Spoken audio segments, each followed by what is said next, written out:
I'm a game developer and I still live somewhat of a life. I know it sounds crazy, but hear me out. Over the last 2 years, I've managed to work a full-time job as a gameplay programmer while building my side hustle business, all maintaining kind of a social life and enjoying myself, staying healthy and resting for a goddamn minute. And since I know very well the pressure we all feel to juggle a full-time job, learning on the side and making games, because if you don't, you are gonna be left behind and you're gonna be laid off, and all the little tasks that we all humans have today every day, or while trying to find the time for relationships, hobbies and whatnot. I want to tell you about the biggest mindset shift I had over schedules, how I usually tackle the process of creating new schedules for myself, and how to actually stick to them.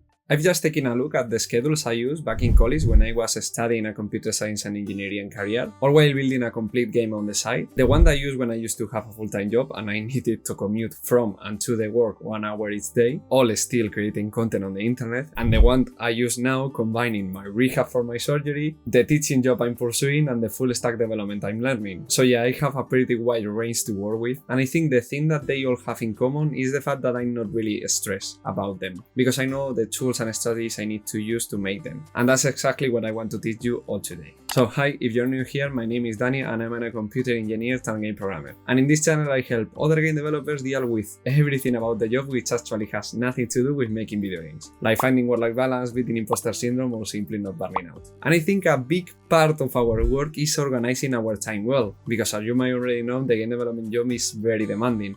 And we always have the pressure of working outside the office, either God forbid crunching or simply building our own games, so that we don't feel like we are being left behind. And this can cause that sometimes we don't have time for other hobbies, building relationships, or simply staying healthy. And personally, I think this happens because we haven't wrapped our heads around the fact that time is our most valuable resource. Because if you think about it, it's the only thing that we can never get back. For instance, if you lose all your money because of a bad movement or your investments, or you simply lose your job, you can always make more money with hard job, getting another job, or starting something else. Or you lose a relationship because sadly you have a divorce or you simply lost someone, you can try to get the love back from other people. And even if you lose your health, if you get hit by a bus and you lose the ability to walk, for example, or even in my case that I haven't been able to exercise for 3 months because I had some surgery, I'm starting to recover my health with exercises and rehab. But the only thing that we can never get back is time. I will never get these 3 months back. That's why I think time should be our #1 priority all the time. That's why I feel like having a schedule is a really no-brainer, because why wouldn't you use a tool to manage your most pressing resource like it is time? And I get it, okay, I had some conversation with friends and they look at my schedule and they start to drown because they feel like everything is time blocked and I have no freedom whatsoever. But the way I see it, I think it's kind of the opposite. It's like having a schedule is not taking freedom from you, but actually giving it to your life, if that makes sense. Because I feel like if you don't take ownership of your time and take conscious decisions about how to use it, someone else is gonna take it for you. Let's say, for example, that you don't really worry about what you do on your weekends, for example. This means that you probably have freedom to do activities with your friends, partner, family, etc. But if you, for example, have in the back of your mind the desire to learn, I don't know, the guitar, and you are not taking ownership of the time you use on weekends, you probably won't learn guitar. Because every time someone else is gonna propose you an activity or something else is gonna come up and you are ending up not doing the guitar thing. And this is not a bad thing itself. I think it's just, if you are conscious of this decision, it's totally okay. But I don't like when people tell me like, I don't have time to, I don't know, learn guitar. And then you look at their schedule and they have all these blank spots and they are just filling them as they go. Like, I just think like the phrase, I don't have enough time, is pretty much a lie for 99% of people. And to be honest, I have said this phrase before. And I feel like I did it because I didn't have a complete definition of what productivity and enough meant for me. Like, I think it's a very good exercise to actually think of what do you think about productivity. When the word productivity come up in a conversation, what do you think? Do you think of someone who is producing tasks all the time and is very efficient? Do you think of someone who just have a couple of hobbies and they are getting really good at it? Or do you actually think of someone who knows how to rest? Because I think that's much harder. Because I guess if you are here, you're probably a game developer and you know very well the feeling of talking with teammates or even going on social media and seeing all these people building these crazy games on the side. And you can start thinking that you are not doing enough because you are not doing that thing. But the thing is, I think we all have a different definition of productivity, and maybe your definition is not the same as theirs. In my case, for example, I have very good friends whose definition of productivity is simply doing their 9 to 5 job and then spending all the rest of the time with their family, partner, or simply enjoying and resting. But then I have other friends who need to have an indie game project on the side because otherwise they are not feeling like they are doing enough. And in my case, I can reckon that, yeah, I define productivity as working outside your job. I don't feel like I haven't worked more than 8 hours a day for the last couple of, I don't know, like 5 years. But this is just because I can do this in this stage of my life. And if something came up, for example, my rehab, I wouldn't feel like I wasn't doing enough because the number one priority has changed. The point I want to make is that you don't need to feel bad for not doing enough because you need to know what enough means for you. I feel like there is so much tranquility to be gained when you stop comparing your schedule to someone else's and you start understanding your schedule as a shield to protect your most valuable resource, which is time, as we have discussed before. And the only thing I try to worry about is whether or not I feel comfortable with my schedule and whether or not I'm actually sticking to it. I know this is kind of all over the place in this video, but yeah, I like it this way because I'm very passionate about this time management thing. Moving on to actually creating schedules, I usually follow a two-step process. First of all, I make a list of all my priorities and then I try to block and color them on my calendar.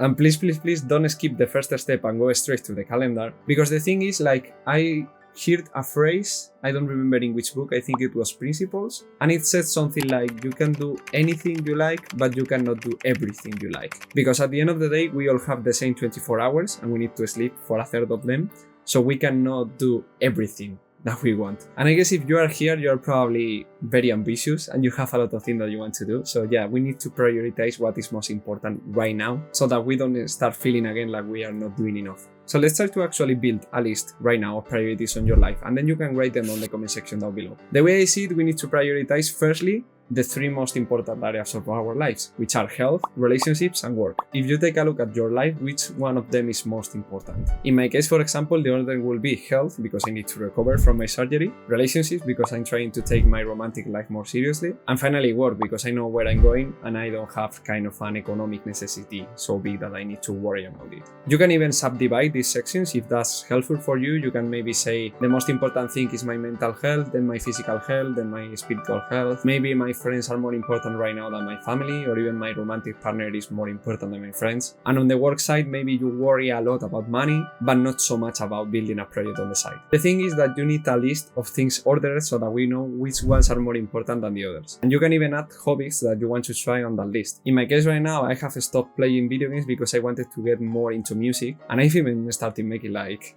figures or sculptures from clay. It's very interesting hobby. Okay, now that you have your list of priorities, let's move to the calendar and start blocking time. Okay, cool. I know the blank space is very scary, but don't worry. Let's start little by little. The first thing I usually ask myself is when I'm gonna wake up and when I'm going to sleep. So, of course, I will advise you to at least set 8 hours of sleep every day, because sleep is the most important thing in the world. And I will really advise you to have a night routine and a morning routine, because those two are really good times to introduce little activities to do every day to improve your life, like reading, meditation, journaling, etc. You get the point. So let's say, for example, to keep things simple, that I'm gonna wake up at 8 and I'm gonna do a 1 hour morning routine. And let's put a little sun emoji here just to make it more fun. This one. Okay, so we're gonna say here morning routine, and it's gonna be every day. And I think it's a really nice detail to color code your calendar so that you know which area is getting which time. For example, if we say the routines are gonna be, I don't know, like yellow, for example, we can catch in a glimpse how much time we are dedicating to the routines that we all humans do, like eating and sleeping, etc. So yeah, imagine that I'm waking up at 8, so I'm going to bed at 11. And I'm gonna do another 1 hour night routine. Let's also put an emoji here of a moon. This one, for example, and this is going to be my night routine. I should probably make a video about my night routines and morning routine, because I think it's a very powerful tool. Yeah, tell me in the comment section down below if you want to see it. Okay, cool. Now we can do the same thing for basic humans matter, like eating, showering, dinner, etc.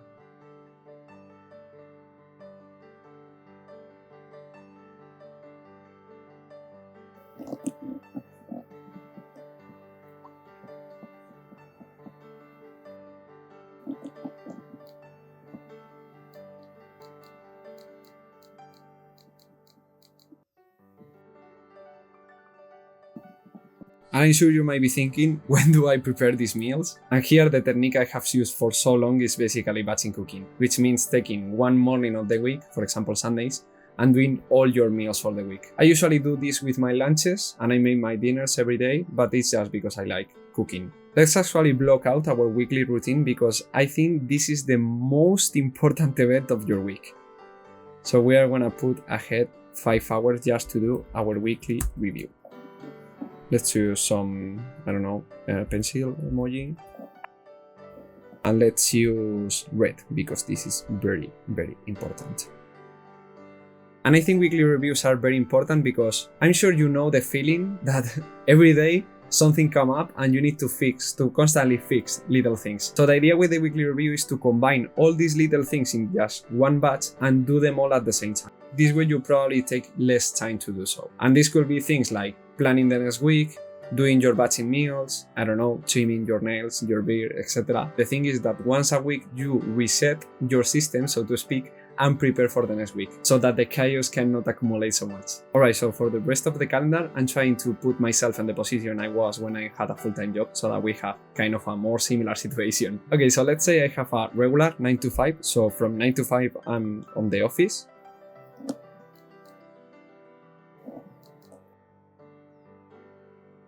And then I'm also working until 5. Alright, so now let's also assume that I have 1 hour of commute, which was what I actually had to do on my last job. So yeah, we probably need to wake up an hour earlier, but I think 7 hours of sleep is enough. And we can use that time for commute.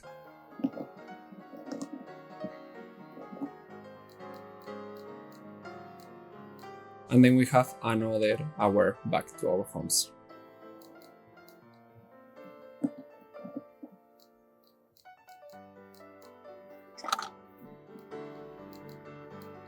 Okay, now we have kind of the mandatory things that we need to do every week, and all the blank spaces are the things that we have freedom over. So let's say, for example, that you want to take care of your health, which I think is very reasonable, and you want to take care of the 3 most important aspects of your health, which are cardio, strength, and flexibility. So let's say, for example, that you are gonna go after work to the gym 1 hour and a half, which I think is reasonable. And we are gonna go on Monday, Wednesdays, and Fridays. And then we can use the weekends to build on our cardio and our flexibility. So let's say, for example, that you are gonna go running 1 hour on Saturdays. And you are gonna do, I don't know, some yoga on Sundays. Alright, so our health is already taken care of. Now let's tackle our relationships. And again, here I think you should try to do something with your family, friends, and partner every single week, just to maintain the relationship. So yeah, let's say that, for example, you want to have 2 date nights with your partner in case you have a relationship. So maybe you can decide that, I don't know, Thursdays and Tuesdays are gonna be date nights.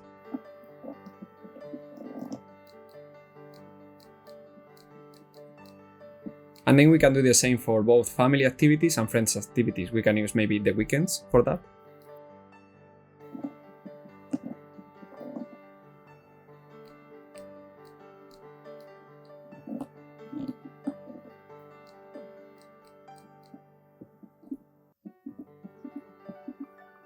Alright, so the next thing we should tackle is that maybe you have a personal project.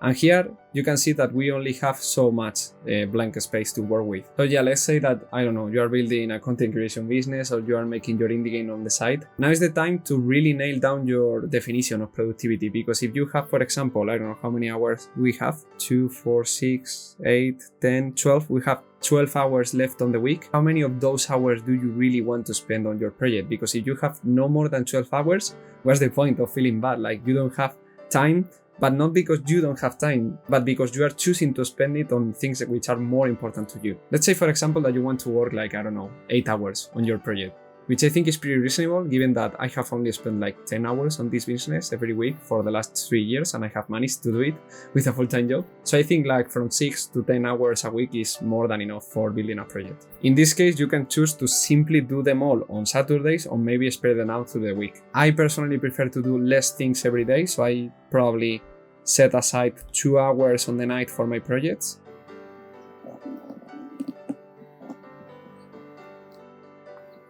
And I guess you are wondering right now, like, when am I going to rest? But don't worry, we are gonna cover that on the next part of the video.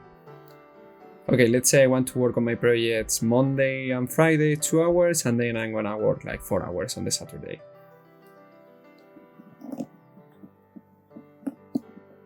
Okay, cool. So now we have the whole calendar set up. You have time for your work, your routines, your health, covering all aspects of your health.